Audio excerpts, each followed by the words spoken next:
It's great to meet you here in Brussels so soon after we met in Sweden and just on the eve of the Madrid summit. Together with Finland, Sweden is our closest partner. We share the same neighborhood, challenges and values, and the same interest to protect our people and the international rules-based order. Russia's brutal invasion of Ukraine has shattered peace in Europe. There is much at stake, so it is even more important that we stand together. That is why I have strongly welcomed the applications made last month by Sweden and Finland to join NATO. We are now working very actively on the next steps in the accession process. You and I have been in close contact these past weeks, and over the weekend we both spoke with President Erdogan. The security concerns of all allies must be taken into account as part of the NATO accession process. Turkey's concerns are legitimate and must be addressed. No ally has suffered more at the hands of terrorists than Turkey, including grievous attacks by the terrorist group PKK. We all agree we must redouble our efforts in the fight against terrorism. That is why, at the summit in Madrid, I have convened a special session devoted to NATO's counterterrorism efforts. And that is also why Sweden and you personally, Prime Minister, have taken concrete steps in recent days to directly address Turkey's concerns. You have already amended Swedish law. You have launched new police investigations against the PKK, and you are currently looking at Turkish extradition requests. These concrete steps represent a paradigm shift in Sweden's approach to terrorism in a more dangerous and more unpredictable world. We are now working together on an agreement between Sweden, Finland and our ally Turkey to further address security concerns, including around arms exports and the fight against terrorism. Senior officials from Turkey, Finland and Sweden have been meeting at NATO headquarters under my auspices today. This is their second meeting in a week. I am also grateful that President Erdogan, President Niinistö and Prime Minister Andersson have accepted my invitation to meet together in Madrid tomorrow. That will be a further opportunity to address Turkey's concerns and move forward with NATO accession for Finland and Sweden. Finland and Sweden's applications for NATO membership are historic. Your membership will boost transatlantic security as we face the biggest security crisis since World War II. All allies recognize this. All have made clear that NATO's door remains open, and all allies know that with you and Finland as members, NATO will be stronger. So once again, thank you for coming. Thank you for our meeting, and please you have the floor. Thank you very much, and thank you for receiving me here at the NATO headquarters on the eve of the summit in Madrid. And it's by now has been 4 months since Russia launched an unprovoked, illegal and unjustifiable war against its neighbor, the peaceful and democratic state of Ukraine. But Russia has not beaten Ukraine, but they hope that we will lose focus. They want a war of attrition. But I told President Zelensky last Friday that our support for Ukrainian people should not and will not weaken over time. Because this war is not just a threat against Ukraine. Russia's war has created a far more dangerous reality for Europe, including for Sweden. And this existential threat to European security order will be there for a long time to come, and we must act accordingly. In Sweden, we're just in the middle of the biggest build-up of Swedish defense capabilities since the 50s. and Sweden will reach 2% of GDP as soon as practically possible and by 2028 at the latest.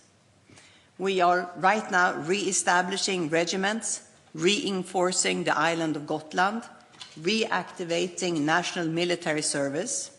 We are speeding up the defense equipment procurements and strengthening our cyber defense and intelligence capabilities. But we know that's not enough. Building security requires cooperation with others. And therefore we conducted a 2-month deliberation involving all parties of our parliament. And in broad majority, we came to the conclusions that the best way to protect Sweden and the Swedish citizens is not only to be a friend and a partner, but also an ally in NATO. And in May, Sweden applied for membership, hand in hand with our closest partner, Finland. And with Sweden and Finland as NATO members, the security of all NATO countries will be strengthened, because we will be security providers within NATO. And Sweden would, of course, commit to the Washington Treaty in its entirety, as well as to other NATO doctrines. Our application have received very broad support from NATO allies, and Sweden and Finland fulfills all criteria, but consensus within NATO is required to take Sweden and Finland's applications forward. Our vulnerability to external threats is increased until we formally become members. And in response to this uncertainty, several allies, including the United States, United Kingdom, Germany, France, Spain, Norway, and Denmark, have extended Sweden clear security assurances during this period. For this, we are very grateful. Turkey has raised some questions regarding Sweden and Finland's applications, and our ambition is to come to an understanding on the raised issues together with Finland and NATO. And I spoke with President Erdogan this Saturday, and I would say it was a good and constructive talk. And earlier today, officials from Sweden, Finland and Turkey met here in Brussels for a new round of talks. And my strong hope is that this dialogue can be successfully concluded in the near future, ideally before the summit. This would make it possible to immediately launch Sweden's and Finland's accession processes. And such an outcome would be good news for Sweden and Finland, but for NATO and the security of Europe. Let me make some things clear. As a member, Sweden will contribute to the security of NATO as a whole, including Turkey, in a spirit of solidarity. We would embrace NATO's 360-degree approach to security. And as presented in my government's extra foreign policy statement, June 10th, Sweden condemns terrorism in the strongest possible terms. We are unequivocally committed to the fight against terrorism in all its forms and manifestations. And as allies, we will be fully committed to NATO counterterrorism policy and take active parts in these efforts. Our stance regarding PKK is crystal clear. It is listed as a terror organization in the European Union and is regarded as such by Sweden. During the last years, we have several times strengthened laws against funding of terrorism.